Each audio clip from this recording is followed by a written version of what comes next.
Good morning, students. Today we will discuss via the YouTube lecture series. It is a sort of flipped classroom.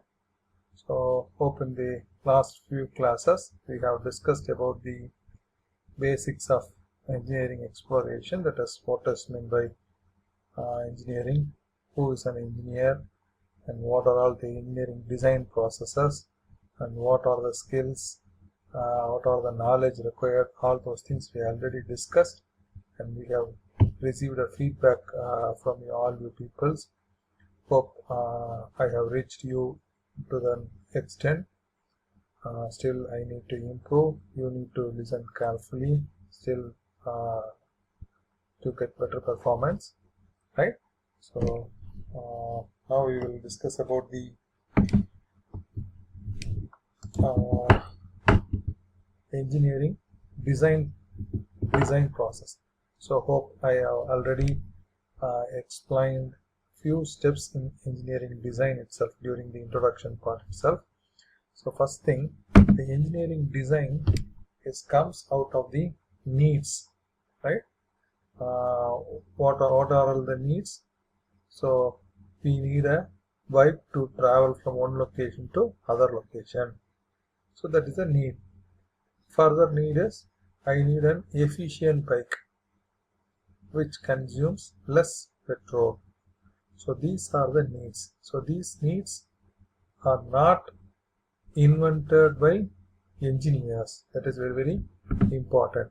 Engineers do not invent needs, but the needs comes from where? It comes from the, yes, you are right, it comes from the society. So we are the people from the society. We will provide our needs to the engineers in some way, right? So now the definition is, engineering design is a creative application of technology to design a system or product or process to solve a given problem or meet a given need, right? So designing a process itself, engineering design. So, or maybe a system to manufacture some food items, we need some system. Or to manufacture iron rods, we need some system. And to manufacture the iron rods, we need a process. So that process, or to water purification, we need some process. So the defining or designing the process itself, engineering design. So this is a very important definition. So once again, you just read on this engineering design definition, right? And now, needs or problems definitely have some solutions. So what may be the number of solutions you can expect? Is it 1 or 2 or 3? Yes. So always definitely you have more than one solution.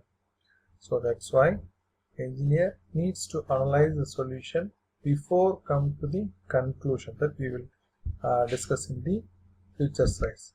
So now these steps I already given in your introduction class. Each and every engineering design process has certain steps. When you analyze all those processes, these are the 6 common design processes. This may vary from each and every process, but in a very common, these are the 6 steps we will follow to design some engineering product or process or system. The first thing is problem definition. Second is idea generation. Third, solution creation. Fourth, testing analysis. Fifth, finding the final output or final solution. Sixth is design improvements. So these are the sequential process we must follow to invent a process or to invent a product or to invent some system or something or design a system or something, right?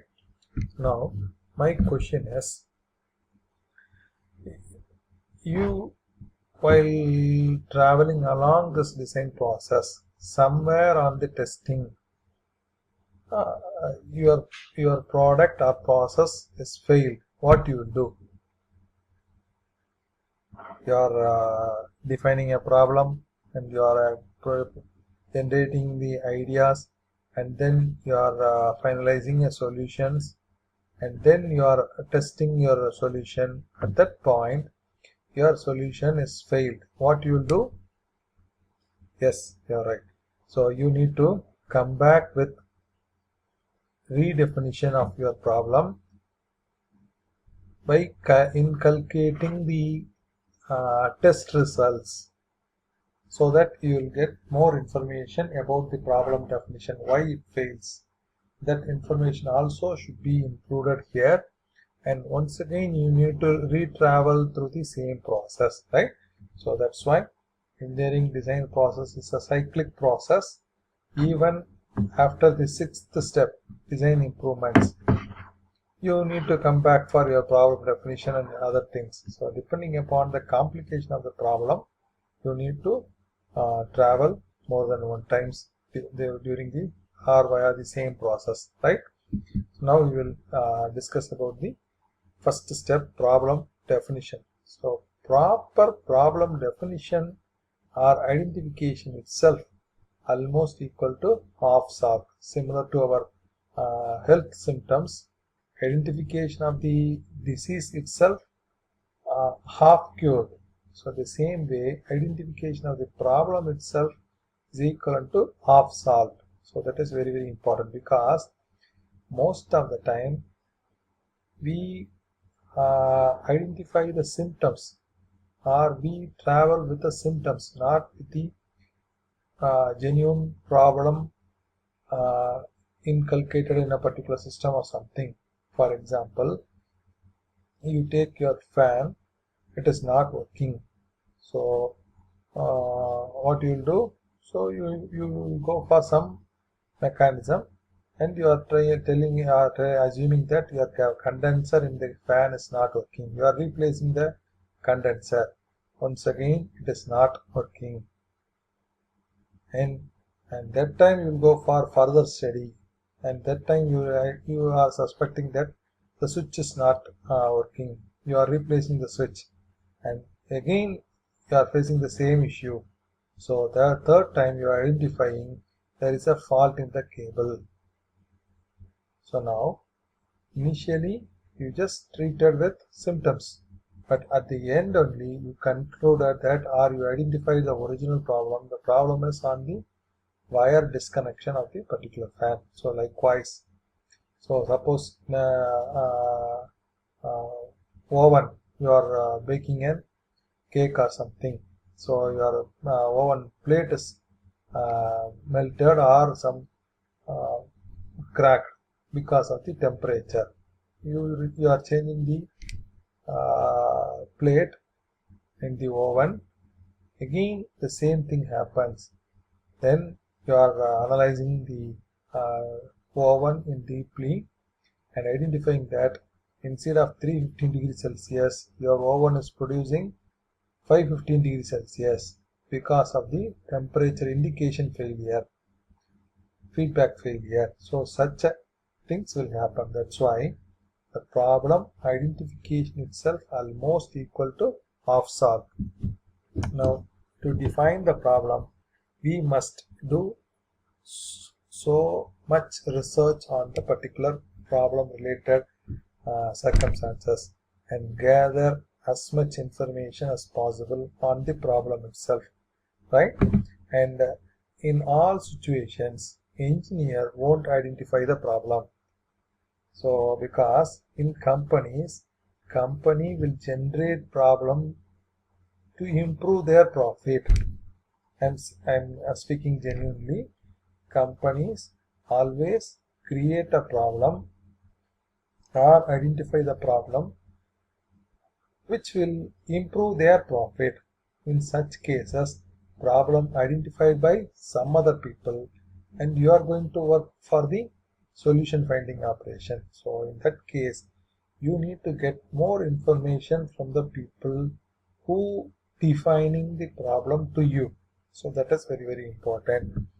An engineer must develop a problem statement out of their definition, because your higher official or the management will define a problem, and by receiving their statement and their inputs, you need to define a problem statement, and that gives outlines about the problem.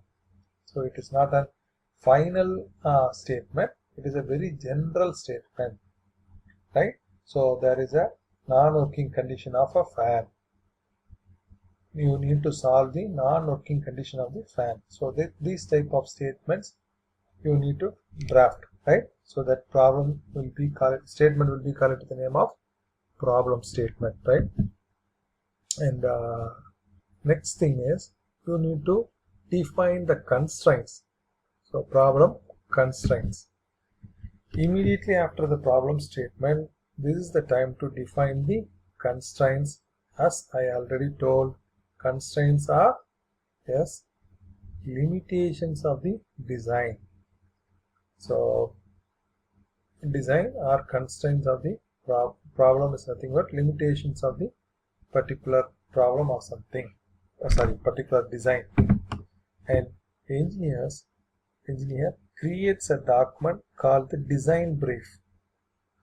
At the end of the problem definition step, engineers creates a document called a design brief, and that includes a problem statement and constraints, right? Hope now you understand about the first step of the engineering design process, that is nothing but problem definition.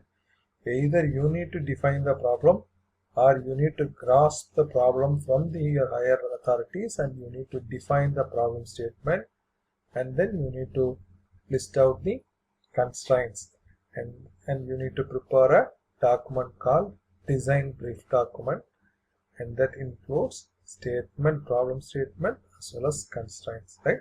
So next step is idea generation. One thing here I need to convey is this is the short lecture videos which will for only 15 minutes. Later it will be disconnected.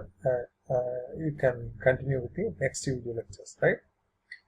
And now the idea generation. First thing is, engineers try to come up with as many as possible ideas or solutions, and no need of evaluating them at this point of time. So you must evolve so many solutions. Why? This process is known as ideation, right? So now why you need to generate more number of ideas or solution in the process of ideation? That means if you produce more number of solution means you are preparing a better product, you are preparing a better process, you are preparing a better system. So that's why you need to increase the ideas. So how will you generate the idea? For that you need to go for a technique. One of the technique is nothing but brainstorming. So hope you already aware of the brainstorming. It is nothing but a group discussion with an agenda of finding the solution for a defined problem, and this discussion will happen between a diverse diverse background peoples. Diverse background people means one may be from electrical, one may be from mechanical, one may be from the production department, one may be from the process department, like that. With so many experts, you need to do the brainstorming operation. Out of that, you need to evolve the number of ideas. And at this point of time, once again, you should not criticize. And you need to record all those ideas either by words or by a small short diagrams, right? Hope now you understand about the idea generation. With this, we will finalize this, and we will meet in the next video lecture. Thank you for attending. Hope you can get some information through this. Thank you.